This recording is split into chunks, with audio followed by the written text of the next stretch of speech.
In recent weeks, a wave of frustration has rippled through MAGA-aligned circles as many of Donald Trump's supporters expressed disappointment that he was not awarded the Nobel Peace Prize, an honor they believe he rightfully deserves for his involvement in diplomatic efforts related to Israel and Hamas.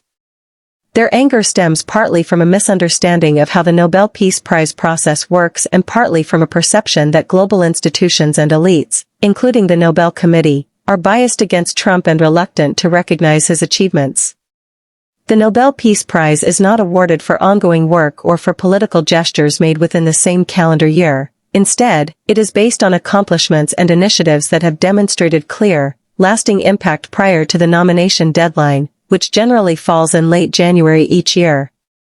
Therefore, any diplomatic initiative involving Trump and the Israel-Hamas conflict taking place during this year would not even qualify for consideration until the following year's award cycle. Nonetheless, for many in Trump's base, this technicality does little to temper their sense of grievance. They see Trump as a peacemaker unfairly denied recognition, not only for this recent involvement but also for previous initiatives such as the Abraham Accords, which normalized relations between Israel and several Arab nations in 2020. For them, the Nobel snub is another example of what they believe is a systemic effort to minimize Trump's accomplishments and elevate his critics instead. The controversy has reignited a broader debate over how the Nobel Peace Prize is determined and whether it reflects genuine contributions to peace or is influenced by political considerations and media narratives.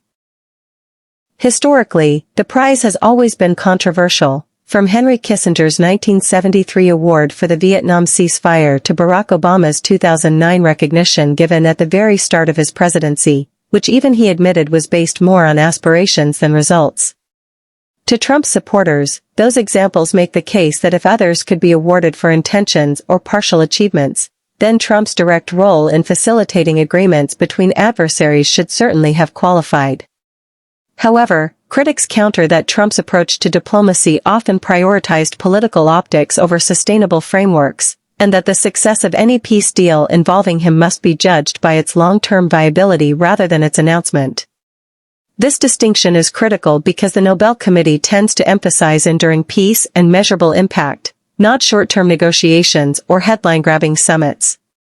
Furthermore, even though Trump's allies have cited his role as instrumental in pushing for ceasefires or regional stability, international observers point out that the Israeli-Palestinian conflict remains deeply volatile, with multiple actors, including regional powers and militant groups, shaping its trajectory.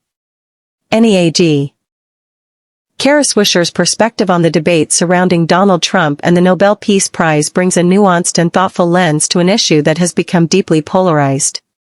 Known for her sharp analysis and willingness to challenge both political extremes, Swisher approaches the controversy not as a partisan matter but as a question of merit, outcomes, and credibility.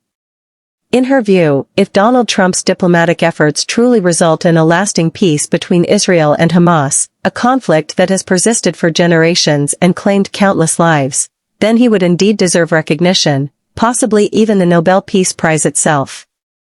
She acknowledges that such an achievement, if genuine and sustainable, would represent a monumental accomplishment in modern diplomacy, transcending political ideology and marking a historic milestone in Middle Eastern relations.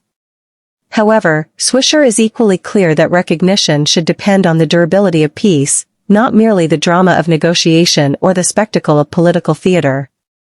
In other words, she believes that awards like the Nobel Peace Prize should celebrate outcomes that stand the test of time rather than symbolic gestures or temporary truces designed to boost political reputations.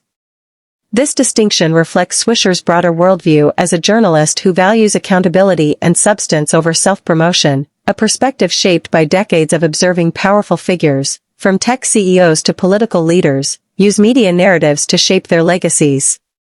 Swisher understands how Trump operates within that landscape. His political persona has long been built on projecting strength, deal-making prowess, and defiance of the establishment. Therefore, when his supporters clamor for him to receive the Nobel Prize, Swisher interprets it as part of his ongoing effort to validate that image rather than as a purely moral or humanitarian pursuit. Still, she refuses to dismiss his accomplishments outright. Her argument is that results matter most. If Trump's intervention, however unorthodox, self-interested, or controversial, leads to a sustained reduction in violence, renewed diplomacy, and the stabilization of one of the world's most volatile regions, then it would be disingenuous to deny him credit simply because of political bias or personal dislike. Swisher's approach contrasts sharply with the often tribal tone of American political commentary, where praise or criticism is typically filtered through partisan loyalty rather than objective evaluation. Her willingness to say, if he earns it, he deserves it, has earned both respect and backlash from different corners of the political spectrum. For progressives, such statements can feel like legitimizing a figure they view as fundamentally destructive to democratic norms. For Trump supporters, her conditional praise sounds like cautious approval laced with elitist skepticism. But for Swisher, the point is not to take sides, it is to reinforce the principle that